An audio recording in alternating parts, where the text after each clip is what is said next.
dufashe dufatanye gusoma amagambo y'Imana yanditse mu rwandiko rwa mbere rwa Petero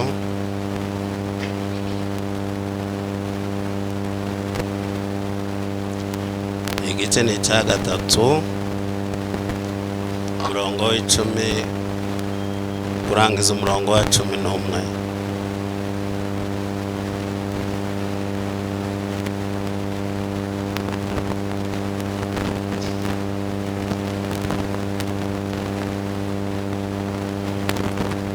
Uje kongera gusoma n'ubundi mu Baroma igice cya 12 umurongo wa 18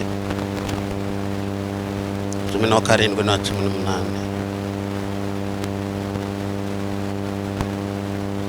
Aravuga ngo kuko byanditswe ngo ushaka gukunda ubugingo no kubona iminsi myiza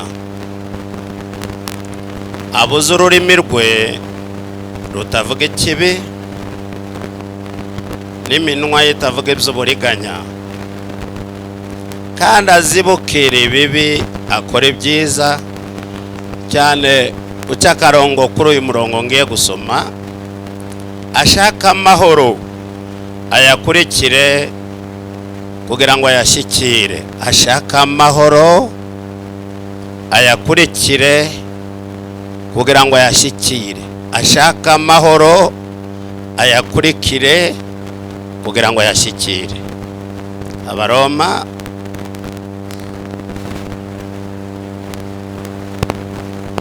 igice ni cya 12 umurongo wa 17 n'uwa 18. Timukitura umuntu inabi yabagiriye, mwirinde kugira ngo ibyo mukora bibonekera abantu bose ko ari byiza. Bibonekera abantu bose ko ari byiza. Niba bishoboka murwanye uruhande, mubana amahoro n'abantu bose. Niba bishoboka murwanye uruhande, mubana n'abantu bose amahoro. Amen. Nimunyemere mbahobere murambuye ibiganza. Byanyeganyeze cyane barebe. Haleluya. Imana ibaho umugisha. Abawushaka nimvuga ngo Imana ibaho umugisha, muze kunyemerera mwikiriza cyane muvuga ngo amen. Imana ibaho umugisha. Amen. Mwongereho Imana ibaho umugisha. Munarambuye ibiganza, Imana ibaho umugisha. Amen. Bijya bimbabazi iyo mbwiriza abantu n'abareba bari inyuma yanjye, bijya bimvuna. Ariko iyo mvuga ndeba abantu bambona birushaho kunezeza. Amazina yanjye nitwa Irihose Mariko, hari n'abandi banyita Mako. Ndi umupastori uri mu kiruhuko cy'izabukuru mu itorero rya Methodiste Libre hano mu Rwanda.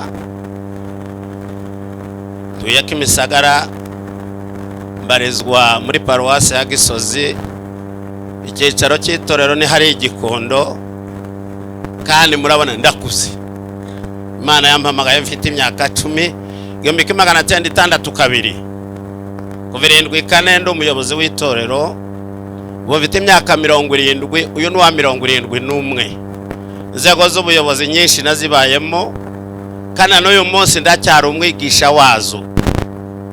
Ndashima Imana rero ko nkiri mu buntu bw'Imana, kandi ntegereje umunota wa nyuma gutaha.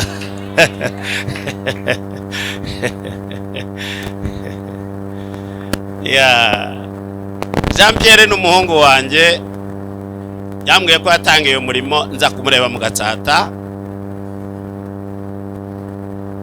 Ndategereza ko nijoro, niba ari nijoro ari uyu munsi, niho namenye ko mwimukiye hano. Banza kureba ikivi yatangiye aho kigeze. Sindo mufatanya bikorwa hano, oya ndo umujyanama wabo. Igihe cyose Yesu ampaye umwanya kandi andembuje akambwira ndo umujyanama wabo. Tuvuganye nijoro nari mvuye kukwigisha Kicukiro, mugende se mbasure mwana wanjye ati kabisa ubugize neza. Ambwira ko mwimukiye hano. Kuba rero nsanze mwicaye mwese mutekanye musa mutya, reka nongere mvuga ngo Imana ihabwe cyubahiro kandi ni heza. Iyo ngiye kuvuga ubutumwa ku batamenyereye mbanza kwisobanura.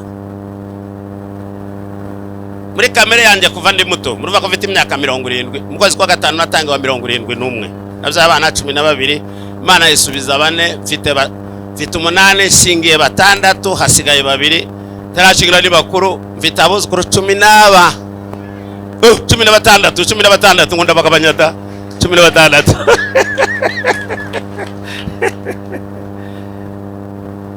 Iyo ngiye kubwiriza muri kamere yanjye nkunda guseka, kandi umuco nyarwanda ntibakunda baseka. Sinzi icyo bapfuye n'ibitwengena n'uyu munsi ndakibaza. Iyo useka bakwita injajwa, indyarya, wirya, yaseka ngo arashinyitse. Ntimumbatize narasetse, na n'uyu munsi ndacyaseka, nirinjira no mu ijuru nzaseka. Aho turi kumwe, haleluya. Madamu wanje n'umukecuru, ariko ndamuntu afite imyaka 67, turacyari sheri shushu, turacyaseka. Aho mbona abantu banagendana ndibaseka, ukibaza niba ari iki cyabariye. Twe na n'uyu munsi turacicara tugatarama tugaseka.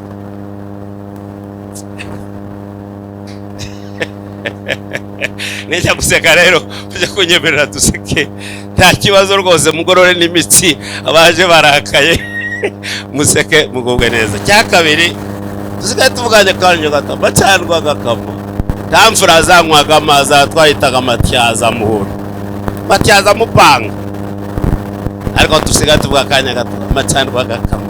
Ninyasobaho rwose nta murimbo w'amazi, haraho nzanuma ngo bapfa amazi. Wowe ntibabwaye amazi. Nta murimbo w'amazi nugira ngo amacandwe gusa garuke.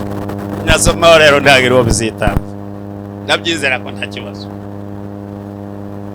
Utyo ijambo niyumvise mu mutima, nabagemuriye ngemurira n'umuhungu wanje na komite yose mukorana. Ijambo rivuga ngo shaka amahoro yo mu mutima uyaharanire kugeza ubwo yashikira.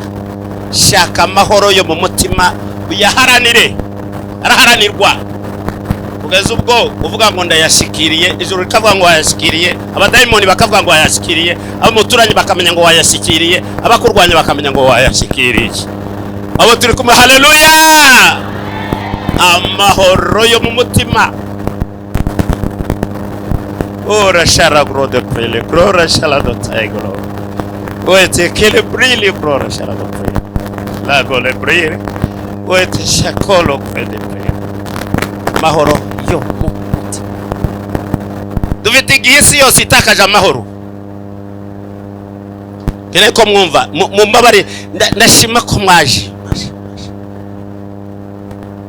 Mungo nyinshi zitakaje amahoro. Onzita nyinshi zitwa ibagiro ry'imitima, imitima yabagiwe, zitwa gereza y'ubuzima, zitwa gehenomu, ndo zirara zishya bwaca zikirirwa zishya, zikitegura no kuzashya muri gehenomu burundu. Dufite igihe abantu mu mirimo,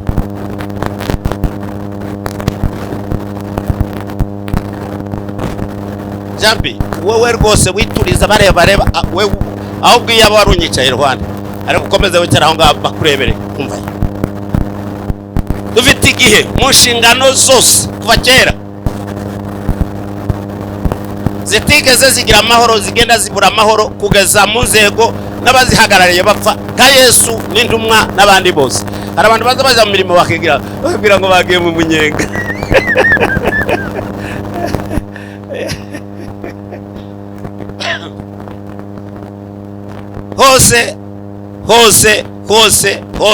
hose hagenda habura amahoro. Nagere kubaganiriza ngo shaka amahoro yo mu mutima uyaharanire kugeza ubwo uyashikira. Abo turi kumwe, haleluya. Yetuye Kongo, Kongo Maya Mobutu wari president wa Kongo. Igara kubona calendrier iri haba president 50 bo mu bihugu byose bya Afrika bakoze inama. Jambo ryari ku murongo w'ibyigwa rya mbere ryaravugaga ngo ni hehe twabona amahoro. Nous pouvons trouver la paix. Ni hehe twabona amahoro. Ariko igitangaje, indege bagiyemo, amafaranga batakaje yose mu mahoteli, iminsi bamaze mu nama, batashe ntayo batahanye.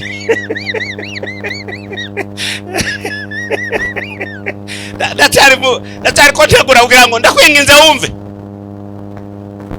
Wazamutse imisozi ya Kanyarira kizabonwa n'ahandi numva za Kadeshi n'ahandi.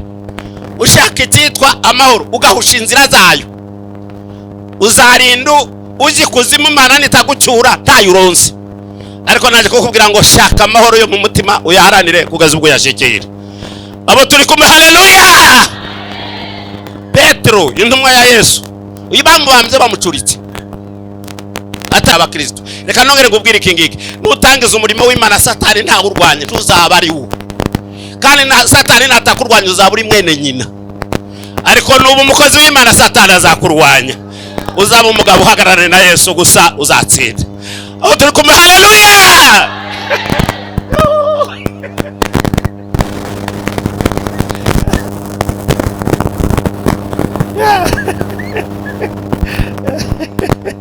Abatatani bahura n'intambara n'ingorane nyinshi kubera ibyo barimo, umurimo w'Imana barimo. Petero abandikira abahumuriza, ndaza kuvuga hariya bagaruka nyuma igice cya 4 umurongo wa 15 karangizo wa 16. Aravuga ngo ntiyakagira umuntu wo muri mwe uzira kwiba, kwica, gukora inabi yindi cyangwa kuba kazitereyemo. Ariko umuntu nababazwa azira kuba umukristo, kuba inyangambwa yahabwaze na Kristo. Satani akazana ibyondo byo kumusiga, nababazwa azira kuba umukristo. Aravuga ngo ndagakorwa n'isoni, wabwo azahimbaza Imana kubw'iryo zina. Abo turi kumwe, haleluya. Ababyumvise mvumve, haleluya. Maze hano aravuga ngo kuko byanditswe ngo niba ushaka gukunda ubugingo, niba ukunda ubugingo bwawe ugashaka no kubona iminsi myiza mu buzima,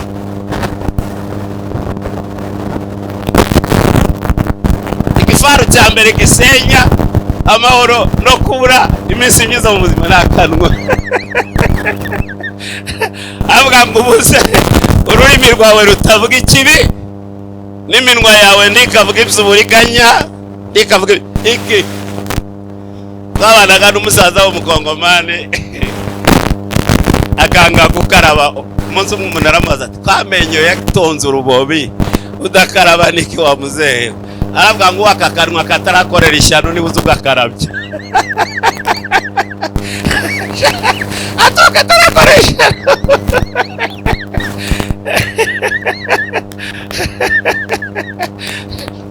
Genocide yakozwe mu Rwanda yakozwe n'akanwa. Ingoko zirasenywa n'akanwa. Imirimo myinshi turimo irimo irasenywa n'akanwa.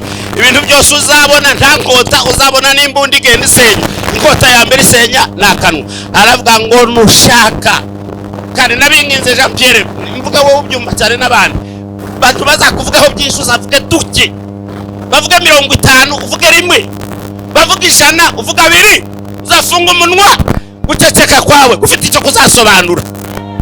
Abo turi kumwe, haleluya.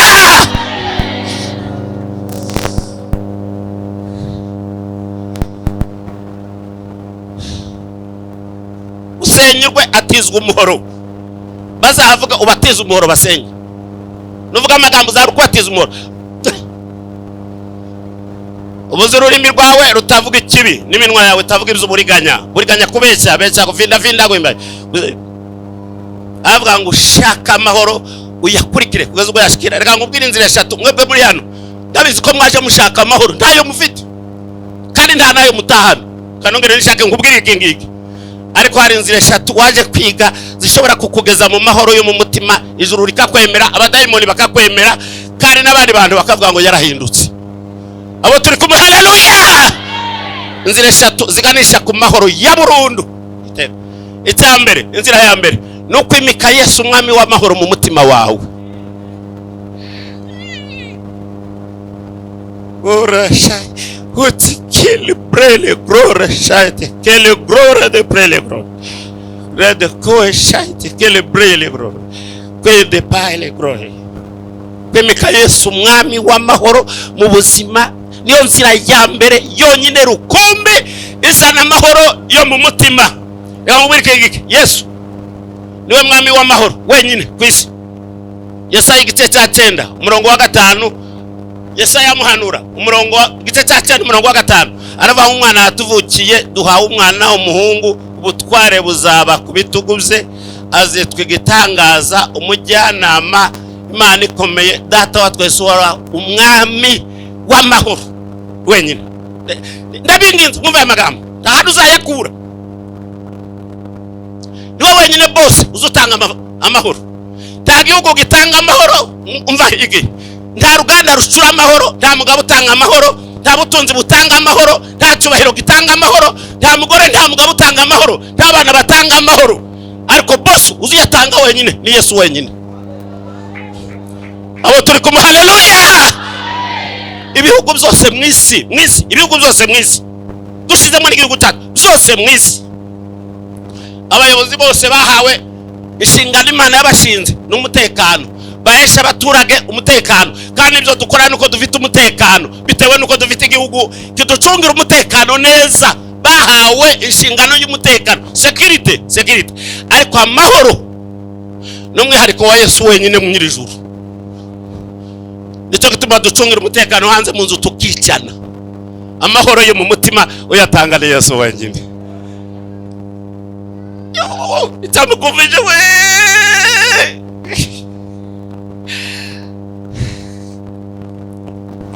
Yohana igice cya 14 umurongo wa 27, Yesu areba abigishwa be nkota bazishwa. Bartolomayo bamukuyeho uruhu amara iminsi 3 ku musozi. Petero y'umwe twasomye ibyo bamwishe bamuhambye amucuritse. Pawulo zinyigisho zose zidusoma muri mu kwikanga ubusa ngo bakuvuze, barabafashe bamwicishije inkota, Imana irabyemera. Intumwa za Yesu uretse Yuda Iskariyoti abandi bose barabishe. Yohana wenyine niwe batetse mu nguru y'amavuta amasaha 28 ntiyashya, bamuta ku kirwa cya Patimo ntiyapfa, asa ayicwa n'ubusaza. Abandi bose bapfuye bishwe kandi Imana irabyemera. Nta kibazo na kinzuna mufite ututwoze nika kurya kumubu uduhira ku matwi, nta kimwe barimo ahura nacyo, ariko bemera guhagarara na Yesu kugeza ku minota yanyu. Bari barimitse Yesu umwami arabwira ngo mbasigiye amahoro, amahoro yanjye ndayabahaye, sintanga kuko abisi batanga, imitima yanyu ntihagarare kandi ntikuke. Abo turi kumwe, haleluya cyane, mu haleluya. Ndacyari muri iyi nta butunzi bwaguha amahoro.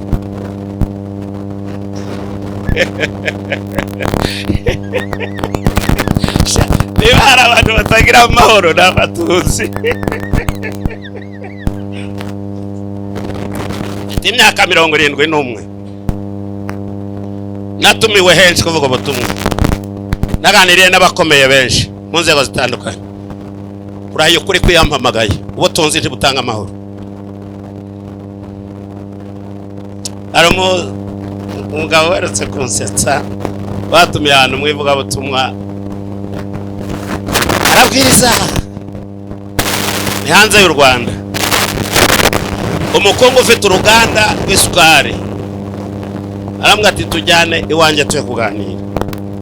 Arambwira ngo uruganda rwanjye mfite mpemba abakozi 3,000, abakozi 3,000, mpemba abakozi 3,000 ku kwezi. Cya kabiri, uruganda rwanjye rusohora tone 500, tone 500 by'isukari, tone 500 by'isukari. Yamujije mu rugo, arabwira ngo ariko iyo bwije nzasinzira, iyo bwije ubwo butunzi ntibumuhaye amahoro. Ariko ndabingiza bari mu guhusha amahirwe, bari mu guhusha amahoro bagafata ubusa. Imana iguhaye umugabo icyakubwira bari ko babatema. Imana iguhaye umugore icyakubwira ababazengereje. Imana iguhaye abana icyakubwira abo. Umudamu umwe amaze kubwiriza umugabo, umudamu amujyaniwe aramubwira ngo nshuti y'Imana, umugabo wanjye yarapfuye ansigira umwana w'umukobwa umwe, asigira n'imari yahagije.